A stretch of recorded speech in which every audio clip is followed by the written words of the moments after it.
Hey, Coach Trevor from CUTigers.com. I know you have several guys that you hope will play on Saturday, but have you gotten through the last few practices without any new injuries? What do you say? Say that again, Trevor. I'm sorry. We lost you. Have you gotten through the last few practices without any new injuries? Yeah, I mean, we're in a good spot, and we'll put it out, like I said, last week and this week, next week. We're going to put out an available list on Saturday and get ready to play. Coach, the tight ends have been great for you, Davis and Jake.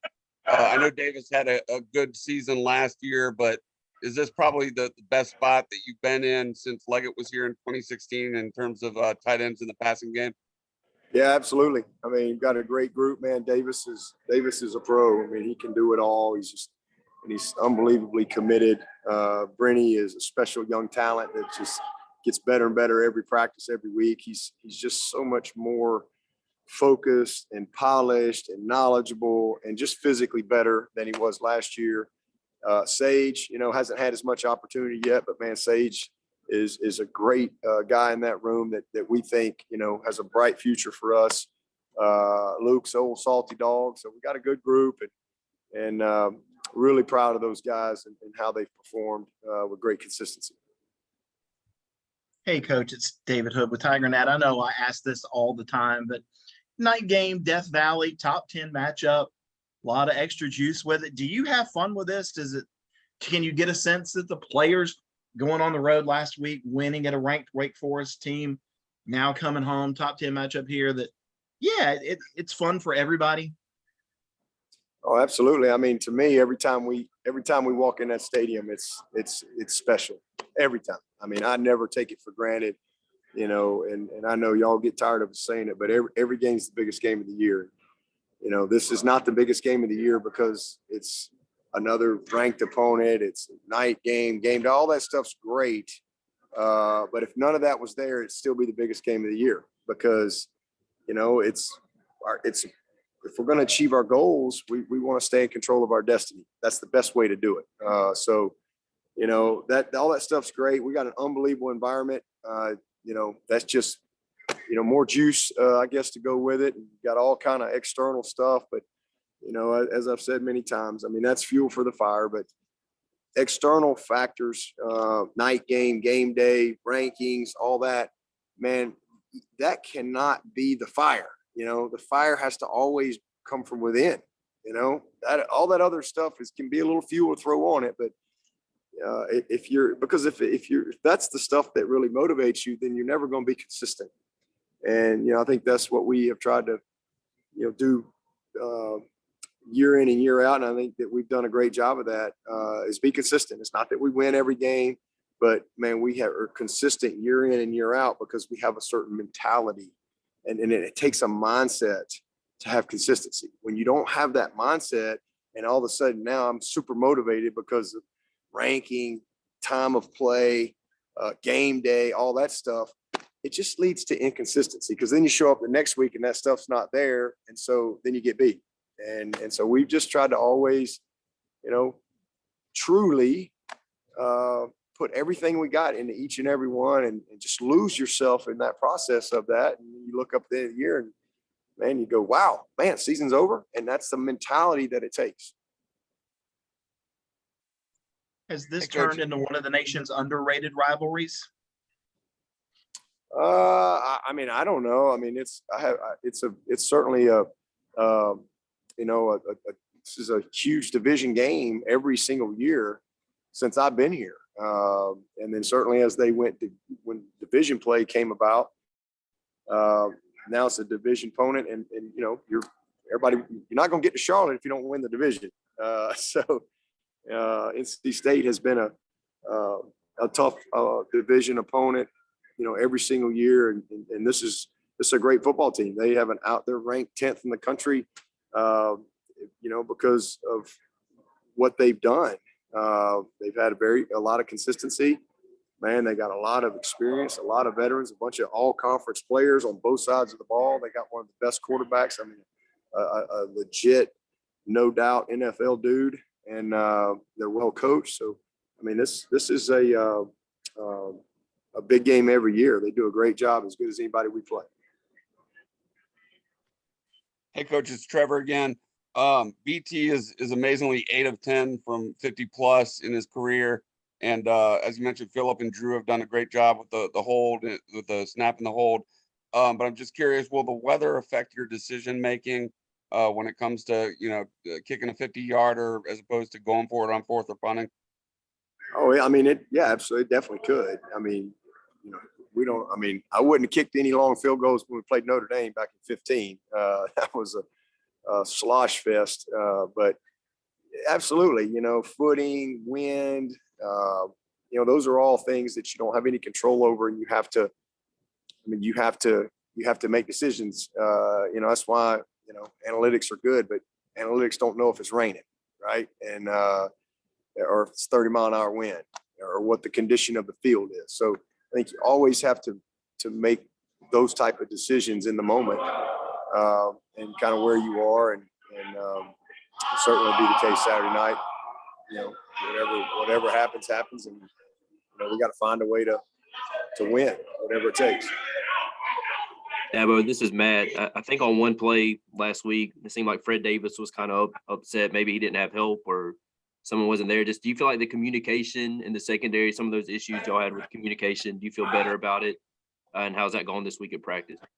It's been a really good week of practice. I'm pleased with how they've responded. And so, hopefully that'll show up Saturday night. Dabo, this is Larry. What's your assessment of Marcus Tate so far this year? Really proud of him. Night and day from where he was last year. I mean, he's just, really grown in his confidence, his technique, his understanding, details.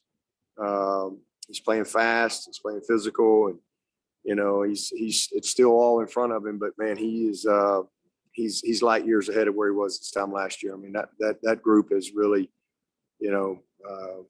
gotten better and better each week.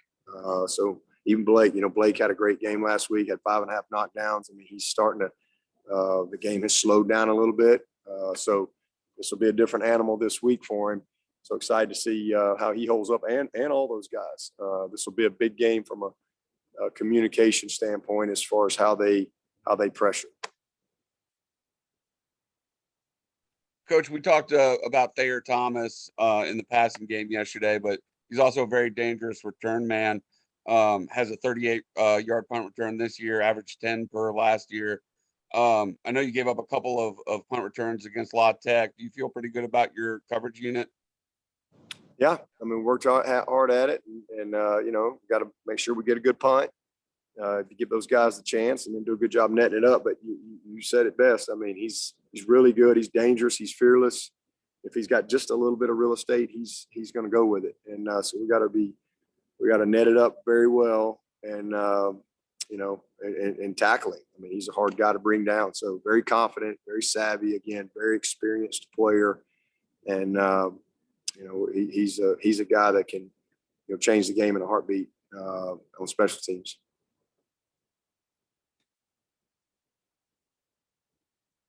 Anybody else for Coach? Yeah, going back to the tight ends for a minute, Dabo, when you have success with them, how much does that sort of free things up for the receivers, and maybe vice versa? I mean, I just think the more playmakers you have, the better. And, it just breeds confidence in everyone when everybody on the field can make a play.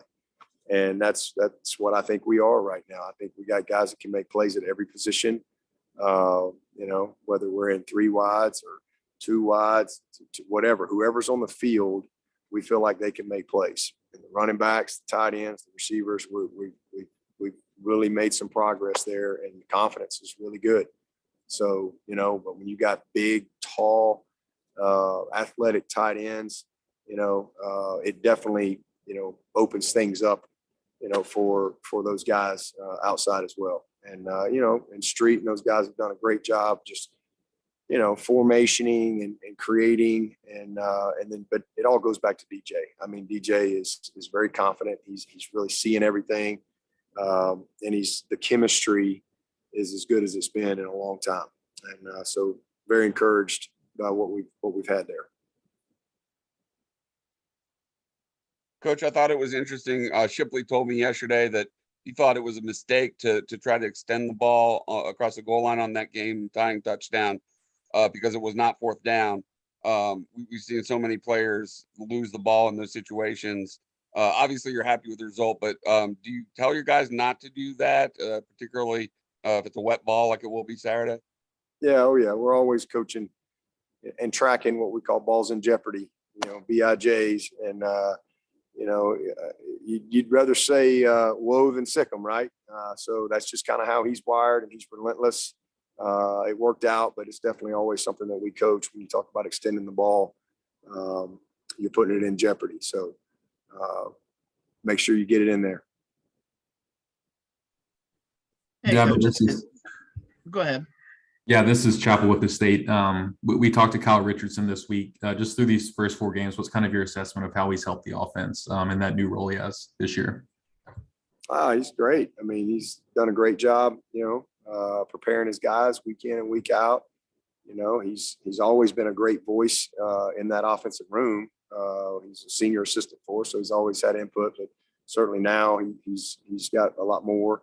But very organized, very detailed, and has done an outstanding job. Been a great addition. The whole staff is really, and our support staff in that room as well as the on the field guys coaching. I'm proud of the effort and work that they put in through 4 games. This is David. That was actually kind of going to be part of my question. Is Coach Richardson was saying that he has the red zone each week and he uses Coach Gross and Andrew Shipman and Taj Boyd, and then Tyler has third down. And I was wondering, who helps Tyler? Is this something new? Who does first and second down? Kind of how does all that shake out? I thought it was fascinating. Yeah, well, but that's how we've always kind of broken down, but we kind of break down different components of the game plan for every section. For first down, third and medium, third and long, coming out, 2 minute, and so we use all of our staff to kind of, it's more efficient that way. And then we come back and we collaborate and look at it and make sure we're all on the same page and punch holes in it or confirm it.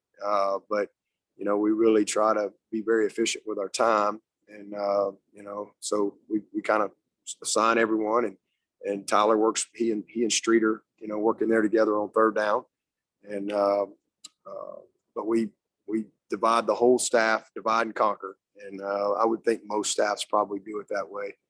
And again, just it leads to creativity and everybody taking ownership. You're not just sitting there waiting for one person to tell everybody what we're going to do. Everybody's invested. Everybody's, a part of the process. And then you pull it all together, and, you battle it out and fight for what you believe in. And decision makers, we make final decisions on, okay, hey, here's the plan, and let's go. And everybody gets behind it. So, because there's a lot of good things. And there's a lot of good things that you like, maybe game plan wise, and maybe there's a lot of things that you feel like you could even execute, but it still comes down to, okay, well, what can we practice and really, within our practice time frame, and really be polished and precise and detailed. And that's ultimately how you put it together. Thank you. Anyone else for Coach? Yeah, but with Antonio, it seems like for a young guy, he does a nice job of finding holes and finding spots in zone. Just how important could that be this week against NC State that may play a good bit of zone? Very important. We put him in there as a starter last week. Felt like he deserved that opportunity, and he's a great young player. But he's one of the reasons you've seen him is because he's demonstrated that. He's got great feel, great instincts. He plays fast, and he's very coachable, and he understands the plan. He's one of those young, rare guys that can really, truly get it in the meeting room, take it to the practice field. Sometimes it takes a little while for guys to develop that way, but he's a natural.